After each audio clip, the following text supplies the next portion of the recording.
We'll split a joint later, guys. All right, I've been bugging your table so much, you might as well bring up your next comic. Give her a round of applause, ladies and gentlemen. I've seen her perform a couple times. She was at this very show last month. You're gonna love her. She's gonna make you laugh. Put your hands together for Katie.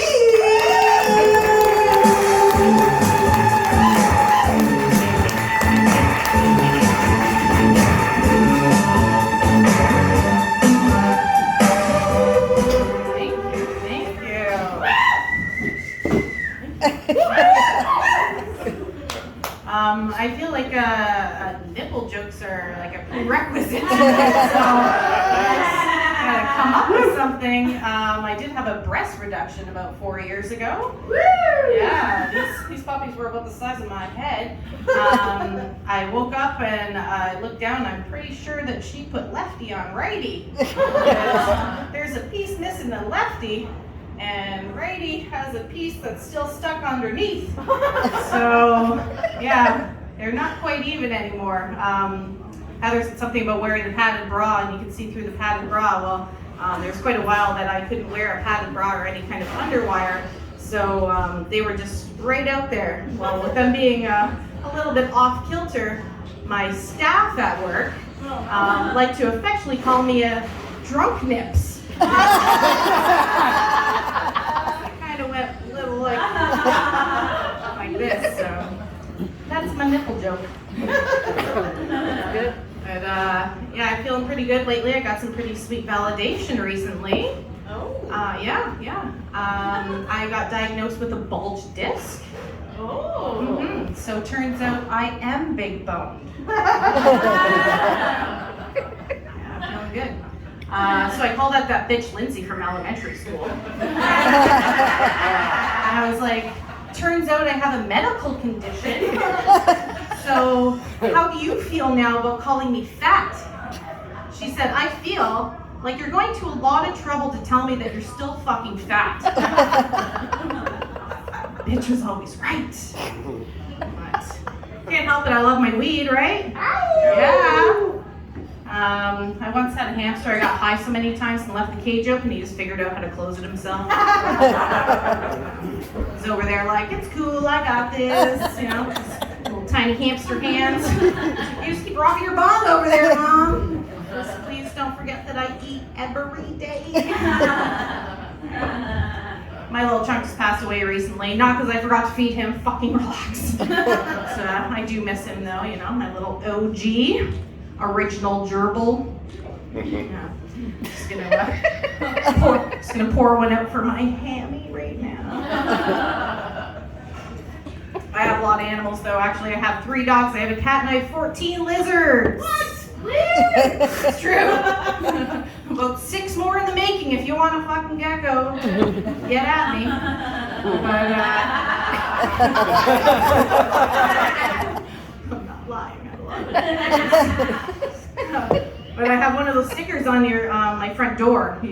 Have you seen those stickers before? It's like, in case of fire, please rescue my 3 dogs, my cat, and my 14 lizards, right? It also says 1 hamster on it still. I haven't taken that off yet, so I keep picturing this really keen fireman coming up and just being like, I won't leave until every last one is rescued. It's like, sorry, sir, but unless you're looking in the freezer, you're never gonna find that poor little fella.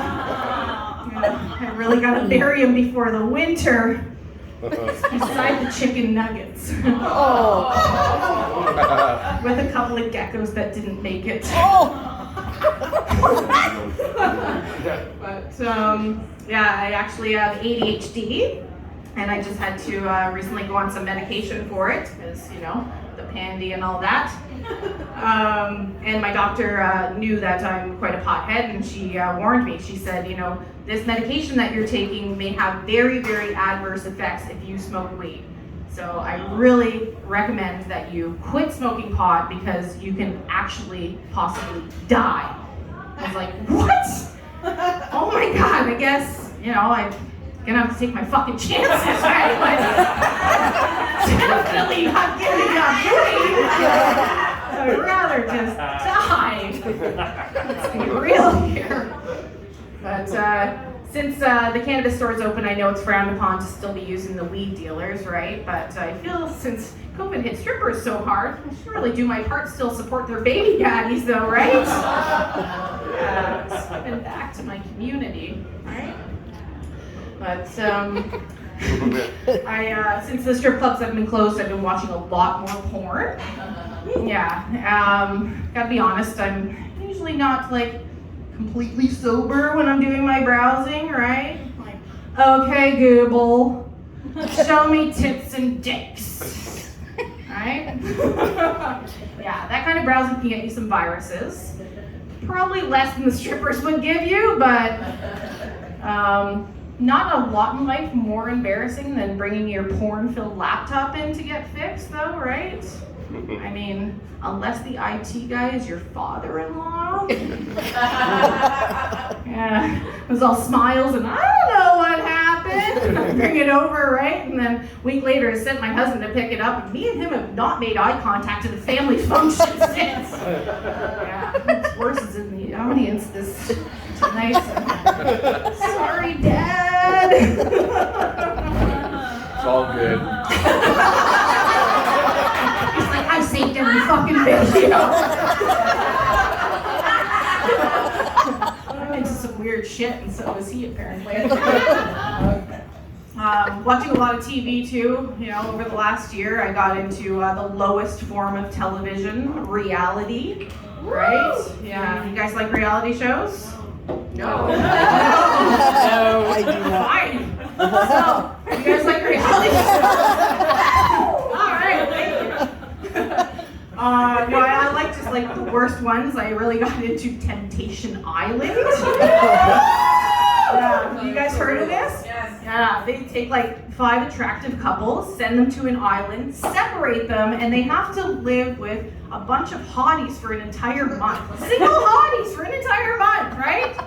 Yeah, so a weekend girl, she's just crying, right? She's like, I think I made a terrible mistake. I'm like, duh, bitch. You just brought your hot as fuck boyfriend to an island full of horny sluts, right? It's 10 a.m. Guy's got a 26er of tequila in him and a couple of double D's in his face. Do you think he's contemplating your relationship right now? No. He's gonna motorboat those bitches until he forgets what you look like, all right? Yes. Love it. Love it. I also love The Voice. Yes, I love The Voice. I love karaoke. I've loved to sing my entire life. I live vicariously through all these people. So I've been watching some of the back episodes, and Snoop was one of the surprise coaches. Right? Like, you're classically trained in opera? Well, surprise! Your coach is high as fuck and makes gangster rap, but he's here to help you sharpen up that Ave Maria! Yeah. So one of the guys sang one of Kelly Clarkson's songs for her, right? And she was just sitting there like slack-jawed, just misty-eyed because he just nailed it, right? So Snoop says to him, you know, if you can perform a song for someone and reach them on a level that you just did, you know that you've made it. Well, Snoop being one of my biggest idols my entire life, I could not help but picture myself up there in front of him rapping my best version of Lottie Dottie, am I right? Oh, with your wrinkle pussy, I can be your lover. Yeah. TikTok, you don't quit, bitch. This is where I drop the mic, but I feel like that would be rude. So. Thank you so much, guys.